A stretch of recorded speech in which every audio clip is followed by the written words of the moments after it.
Sweat was still pouring down his face when the champion spat on the ground, glaring at Jonas with disdain. "That one," he laughed. "You shouldn't even be here." No one there could have imagined that, in less than 10 seconds, the entire ring would fall silent, for the first time, not out of respect for the champion, but out of admiration for the scene they were witnessing. The frigid air conditioning contrasted with the hot sweat dripping down Jonas's back. The LED lights of the Wellington Boxing Club gym cut through the room like movie spotlights, reflecting off the chrome equipment that looked like it had come straight from a display case. The smell of new leather from imported gloves mingled with the expensive perfume of the businessmen occupying the VIP seats. Jonas adjusted his worn gloves, the same ones his father had worn 20 years ago, as he watched Marcus Wellington laugh loudly at the select audience. "Everyone, everyone!" Marcus clapped, drawing attention. "Did anyone bring a fan here today?" His eyes landed on Jonas as if he were a misplaced object. "Because practice isn't an autograph session." A manager in a blue suit whispered something in his partner's ear. Both smiling, the ESPN journalist lowered her camera, clearly uncomfortable, but said nothing. Samuel, the veteran trainer, cleared his throat nervously. Marcus took 2 steps toward Jonas, his arrogance dripping along with his sweat. "Look, kid, I know you probably paid a cover or something, but this is serious business." "Professional." Jonas took a deep breath, feeling the weight of his mother's words echo in his mind. "My son, you don't have to prove anything to anyone, but you can prove everything to yourself." He looked around, at the white faces staring at him like an intruder, at the equipment that cost more than his family's annual salary, at the ring that seemed like an unreachable altar. His jaw clenched, but his fists remained firm at his sides. He had trained 15 years to be here, 15 years waking up at 5 in the morning, running through the dirt streets of the outskirts, punching improvised sandbags in the backyard. "I didn't come here to get an autograph," Jonas said softly, but his voice cut through the silence like a blade. "I came to train." Marcus let out a loud, forced laugh. "Oh, really? And who said you can train with me?" Samuel stepped forward hesitantly. "Marcus, he's got credentials. 3-time state amateur champion in a row." The businessman in the blue suit murmured, "Amateur is one thing, professional is something else entirely." The journalist continued recording, but her look revealed a mix of curiosity and embarrassment. Jonas didn't lower his eyes. He didn't ask permission. He simply existed in that space as if he'd always belonged there. And perhaps that was exactly what bothered him most. Jonas closed his eyes for 3 seconds. The sound of the treadmills in the background became a distant hum, as if the entire world had turned down. When he opened them again, his breath steamed, barely perceptible in the frigid air. His hands trembled, not from fear, but from an ancient energy rising from his chest like volcanic lava. He watched Marcus strut for the photographers, flexing muscles sculpted in 5,000 real-a-month gym memberships. The smell of imported hair products mingled with the sound of practiced laughter. Jonas clenched his fists inside his old gloves, feeling the cracked leather that had absorbed the sweat and tears of 2 generations. No one there knew he'd arrived by bus. 3 bus rides, a 2-hour journey, leaving before dawn. No one knew the registration fee for that open training session had cost the family the rent they had paid. Marcus continued talking about sponsors and million-dollar contracts, gesturing as if the world were his private stage. Helena, the blonde receptionist, avoided looking directly at Jonas. She had hesitated 3 times before accepting his registration the week before. Roberto, a retired boxer now working as a security guard, crossed his arms and lowered his head. He knew. He understood. Grandmother Conceicón's voice echoed in Jonas's mind like a distant drum. "My grandson, when they try to make you small, you grow inside." Our ancestors fought chains much heavier than these words. Jonas remembered his father, Benedito, teaching him his first moves in the dirt yard. "Boxing isn't about hitting, son. It's about standing firm when everything pushes you down." The image of his mother, Rosangela, sewing uniforms in the early hours of the morning to pay for her gloves, flashed through his mind like a golden ray. Every stitch she made was a silent prayer that he would get to exactly where he was now. "You okay, kid?" Samuel asked, approaching discreetly. His voice carried decades of ring experience and an unspoken understanding. Jonas nodded slowly. "I'm where I need to be." Marcus interrupted a conversation with a sports writer and shouted, "Hey, Samuel, let's not waste time with tourism, okay? We have serious training here." The businessman in the blue suit, whose name Jonas now knew was William Rothschild, whispered to his companion, "Poor guy. He probably doesn't even know how much a decent workout costs." Roberto, the security guard, took 2 steps toward the group but stopped halfway. Jonas took a deep breath and smiled, not with joy, but with recognition. After all, he already knew the weight of contempt all too well. The difference was that this time, he wasn't alone in carrying it. The silence lasted exactly 7 seconds. Jonas counted mentally, as he did before each round. The cameras stopped clicking. William Rothschild adjusted his Swiss gold watch and exchanged glances with his wife, Margaret, who held a glass of sparkling water as if it were champagne. Helena, at the reception desk, pretended to organize papers that were already perfectly aligned. The air conditioning hummed louder, as if trying to suck the tension from the room. Marcus wiped the sweat from his forehead with a towel embroidered with his name, observing the reactions like a conductor awaiting the orchestra. Roberto remained motionless near the entrance, but his fingers drummed nervously on his thigh. Dr. Anderson Phillips, a cardiologist and the gym's investor, whispered to his wife, "Poor guy. He probably doesn't even know this costs $3,000 a month." She nodded, but her eyes revealed something between pity and curiosity. Mariana Santos, the only black journalist present, gripped the microphone more firmly, clearly torn between professional protocol and personal indignation. 3 businessmen discreetly moved away, creating an invisible circle around Jonas. Samuel cleared his throat loudly but said nothing. His 40 years of training boxers had taught him when to speak and when to observe. A middle-aged woman, apparently accompanying some sponsor, whispered, "Why does he insist on staying?" Jonas felt the weight of each stare like lead knuckle dusters. The cold marble floor beneath his feet contrasted with the heat rising in his chest. He remembered the first time he'd walked into a department store in the mall. The same feeling of being watched, measured, judged for every move. The difference was that at 8, he'd run to his mother. Now, at 26, there was nowhere to run, and maybe there wasn't any need. Uncle Severino's voice echoed in his memory. "Kid, when you walk into a place and everyone stops to look at you, it's because you've already gained something just by being there." "Marcus," Samuel tried to intervene diplomatically, "how about we show off some technique for the press?" Marcus laughed out loud. "Technique? Samuel, my friend, technique is learned in a serious gym, not in a neighborhood school." William murmured to Margaret, "At least he's got guts, right?" Mariana Santos approached Jonas with the microphone. "Do you plan to train here regularly?" Before Jonas could answer, Marcus interrupted. "Regularly? Miss, this isn't a social project."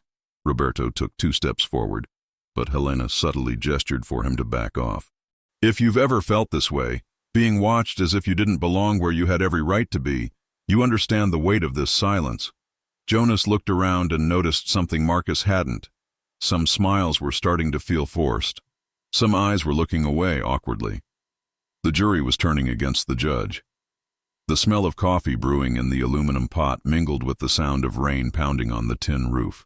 Jonas was 12 when Benedito, his father, set up the first punching bag in the backyard, a 20-kilo feed sack stuffed with old rags and sand. "Come here, kid.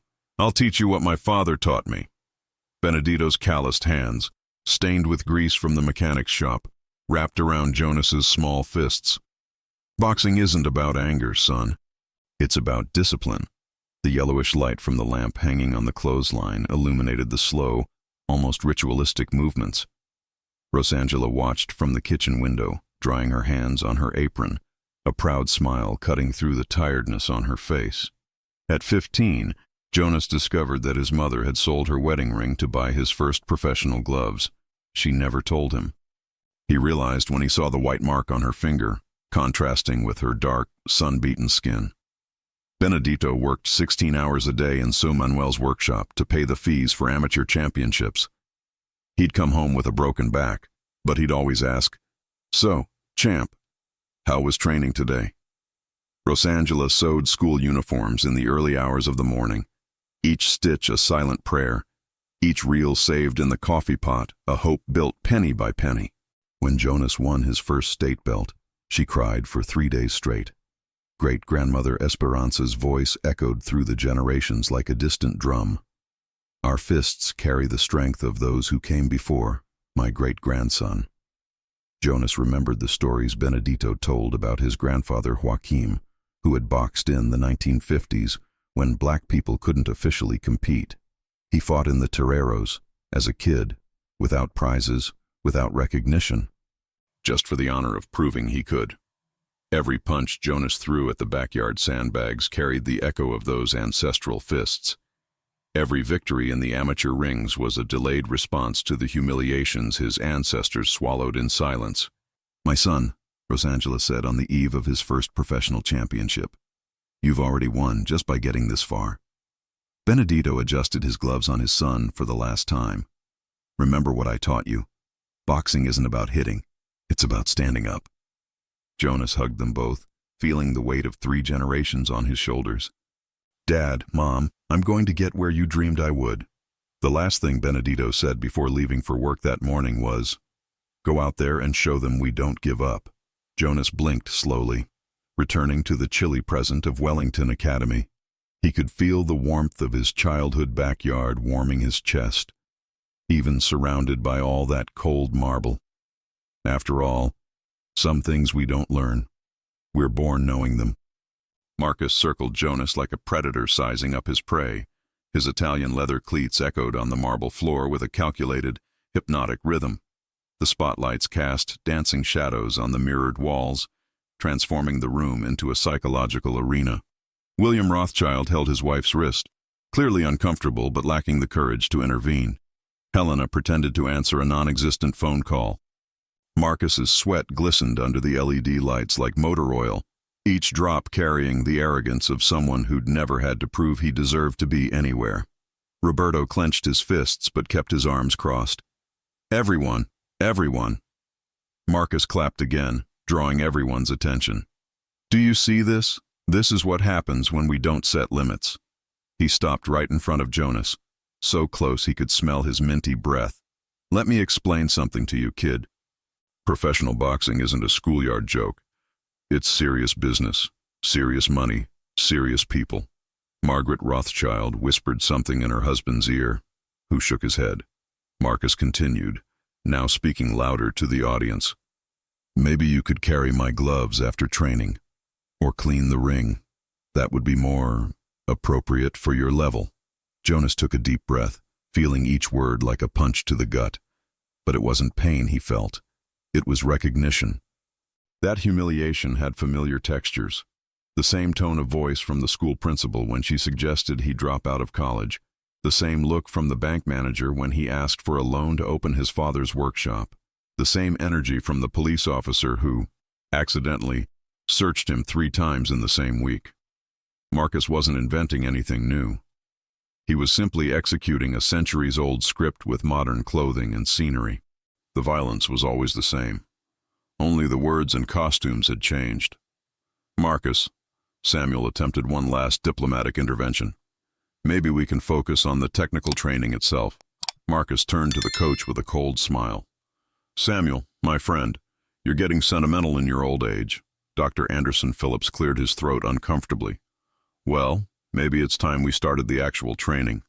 Marcus laughed out loud. "Doctor, you're right. Let's start the real training. And our friend here can observe. Learn how things work in the real world." Mariana Santos gripped the microphone so tightly that her knuckles turned white. Jonas remained silent, but something in his eyes changed. Marcus didn't realize that by trying to belittle Jonas, he was actually measuring his own smallness, and some in the audience were beginning to notice the difference. Samuel walked slowly to the center of the gym, his heavy footsteps echoing like a hammer on an anvil. At 62, his body bore the scars of 300 fights, and his face bore the wisdom of someone who had seen boxing born and reborn many times. He stopped directly between Marcus and Jonas, creating a tense triangle in the middle of the chilly room. His trembling hands, not from age, but from controlled anger, adjusted his worn gym cap. The silence that fell was different from the previous ones. It had weight, density, as if the air had thickened. Roberto took 2 steps forward, instinctively. Mariana Santos raised the camera again. "Marcus," Samuel said softly, but his voice cut through the room like a razor. "How about we show our guests some technique?" He pointed to the center ring, the one never used for regular training, reserved only for special occasions. A technical demonstration. 5 minutes. No aggression, just pure boxing. Marcus blinked twice, clearly not expecting that. William Rothschild leaned forward in his chair, interested. Dr. Phillips murmured, "Interesting?" Helena stopped pretending to answer the phone. The micro-turn was happening. The audience that had previously been amused by Jonas's embarrassment was now preparing to watch something different. Jonas felt something ignite in his chest, as if a dormant fire had found fresh oxygen. Grandpa Joachim's voice echoed in his mind. "Kid, when they give you the chance, don't ask if you deserve it. Just take it." He looked down at his worn gloves and smiled inwardly. How many generations of fighters had waited for a moment like this? How many of his ancestors had died, dreaming of the opportunity to prove themselves in a ring like this? Jonas took a deep breath and smelled the familiar scent of sweat mixed with determination. His legs trembled, not with fear but with pent-up energy, like an athlete waiting for the starting gun. "A demonstration," Marcus laughed, but there was something forced in it. "Samuel, are you sure? I don't want to hurt the kid." Samuel stared at him with 40 years of ring experience in his eyes. "Marcus, confidence never killed anyone. Fear sometimes does." Jonas stepped forward. "I accept." His voice came out firmer than he expected. Margaret Rothschild whispered to her husband, "This is going to get interesting." Roberto crossed his arms, a slight smile beginning to form on his lips. Mariana Santos adjusted the camera's focus. Dr. Phillips checked his watch. 5 minutes then, pure technique. Samuel opened the ring ropes, and Jonas slowly climbed the steps. Marcus followed, still smiling, but now his eyes revealed something that hadn't been there before. Doubt. The ring ropes vibrated as Jonas stepped onto the canvas for the first time. The white fabric beneath his feet seemed to absorb decades of deferred dreams, as if every fiber knew the story of fighters who never got their chance. The spotlights created a perfect circle of light around the 2 men, transforming the rest of the gym into an audience of shadows and whispers. Marcus danced back and forth, displaying fluid, calculated movements, his red gloves cutting through the air like brushes dipped in paint. Jonas remained in the center, motionless, breathing slowly, feeling the weight of every stare like a stone on his back. The digital timer read 5 minutes. Samuel rang the bell. Marcus advanced with a quick, technical probing jab, hoping to see Jonas retreat. But Jonas didn't. He dodged with a tiny, almost imperceptible movement and responded with a straight left that sliced the air millimeters from Marcus's face. The audience murmured, "Interesting." Dr. Phillips whispered to his wife. Marcus tried a sequence of combinations, demonstrating the technique refined by years of professional training. Jonas absorbed the movements, dodged with energy economy, and responded with surgical precision. It wasn't raw power, it was ancient intelligence, as if his muscles held memories of fights he'd never fought but always known. Jonas felt something loosen in his chest, like a rusty chain finally breaking. Benedito's voice echoed clearly in his mind. "Kid, respect isn't something you ask for, it's something you earn." Every move Marcus made revealed perfect technique, but also haste, ego, and a need to prove superiority. Jonas, on the other hand, moved with the calm of someone who had already won the most important battle, the war against self-doubt. He was no longer fighting Marcus. He was dancing with his own ancestry, each dodge a tribute to those who came before, each counterattack a declaration of presence. Midway through the second round, when Marcus attempted a more aggressive attack, Jonas stopped, lowered his gloves, and said in a voice that echoed throughout the gym, "Respect isn't asked for, it's earned." The sentence cut through the air like a well-placed punch. Marcus hesitated for half a second, long enough for everyone to notice. Roberto smiled broadly. Mariana Santos brought the camera closer. William Rothschild leaned forward. Helena stopped pretending anything. Samuel nodded slowly, as if recognizing an old truth being spoken for the first time. How many times have you had to prove yourself twice as much as others just to be seen as equal? The silence that fell over the ring was unlike any other. It wasn't embarrassment or contempt, it was recognition. And Marcus, for the first time in his life, discovered what fear tasted like. Time seemed to slow down as Jonas stepped into the center of the ring. Marcus launched his favorite combination, jab, straight, hook, the same sequence that had knocked out 17 professional opponents. But this time, something different happened. Jonas didn't just dodge. He read every move as if it were written in an ancient book, leaned his body exactly 15 degrees to the right, and responded with a single left jab. The sound was sharp, clean, like wood splitting. Marcus staggered back in surprise, and then his legs gave way. The invincible champion fell to his knees on the white canvas, his eyes wide, not in pain, but in utter disbelief. The silence that fell over the gym was deafening. William Rothschild stood up so quickly he knocked over his chair. Margaret put her hand to her mouth. Dr. Phillips took off his glasses and wiped them twice in a row, as if he couldn't trust his own vision. Helena dropped her phone on the counter with a thud. Mariana Santos continued filming, but her hands were visibly shaking. Roberto let out a soft, almost reverential, "My God." Samuel crossed his arms over his chest and nodded slowly, as if recognizing a prophecy being fulfilled.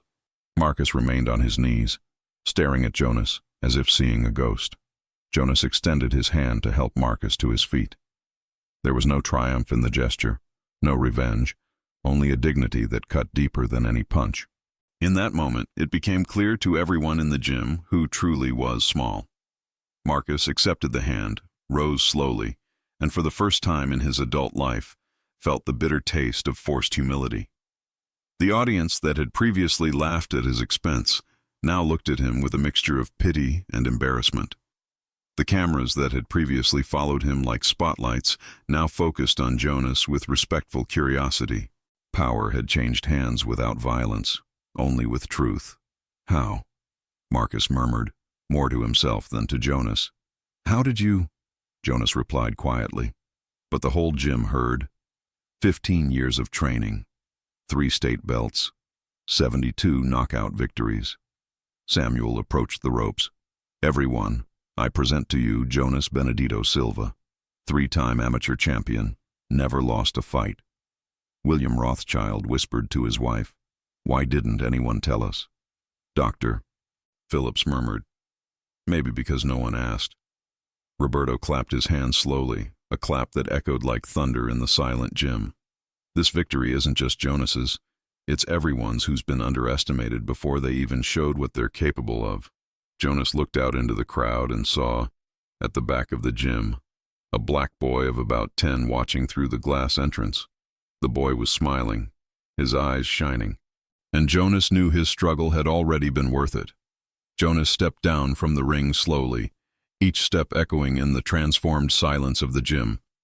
His father's worn gloves hung loosely from his hands, still carrying the warmth of the most important victory of his life. The spotlights now seemed golden, bathing his sweaty face in an almost sacred aura. Marcus stood near the ropes, watching him with an expression that mixed respect and incomprehension. William Rothschild approached hesitantly, extending a business card with trembling hands. Dr. Phillips whispered something urgent into the phone. Helena smiled for the first time since Jonas had arrived. Roberto clapped slowly, a cheer that grew when Mariana Santos joined him. Jonas didn't celebrate, he didn't shout, he didn't provoke. He simply existed in that space as if he'd always belonged there, because he always had. He walked over to Marcus and extended his hand again, this time for a final shake. "It was an honor to train with you," he said quietly, and there was genuine sincerity in his voice. Marcus squeezed his hand tightly, as if trying to absorb some of that dignity. "The honor was mine," he replied. And for the first time, he seemed to be telling the truth. Samuel approached and placed his hand on Jonas's shoulder. "Kid, you just changed something in here." And not just in the ring. Jonas closed his eyes for a moment and felt the presence of all who came before. His grandfather Joachim, who fought in unrecognized toreros. His father Benedito, who taught him that boxing was about resistance. His grandmother Conceição, who told him to grow from within when they tried to make him small. Every punch he threw carried their strength. Every dodge honored their sacrifice. Every victory paid a historical debt that wasn't his, but one he bore with pride. Now, looking at the black boy still watching through the windows, Jonas understood that his struggle had become a bridge. The boy would no longer need to break down walls. He would find open doors. "Mr. Jonas," William Rothschild approached with his card in hand. "I'd like to discuss sponsorship possibilities." Jonas looked at the card but didn't take it immediately. "Mr. William, I accept, but on one condition." The businessman nodded eagerly. "I want a portion to go to a boxing gym in the suburbs, for boys like the one out there." Everyone looked at the boy in the windows. Dr. Phillips smiled. "That can be arranged." Mariana Santos approached. "Can I tell your story?" Jonas nodded. "But tell it all, from my father's backyard to here. Your story can also pave the way for someone else. Share in the comments the time you proved you deserved to be where you dreamed." Jonas put his father's gloves in his worn bag and walked toward the exit. As he passed the windows, he waved to the boy, who smiled and waved back. In that simple gesture lay the promise of the future. He wouldn't be the last. He would just be the first.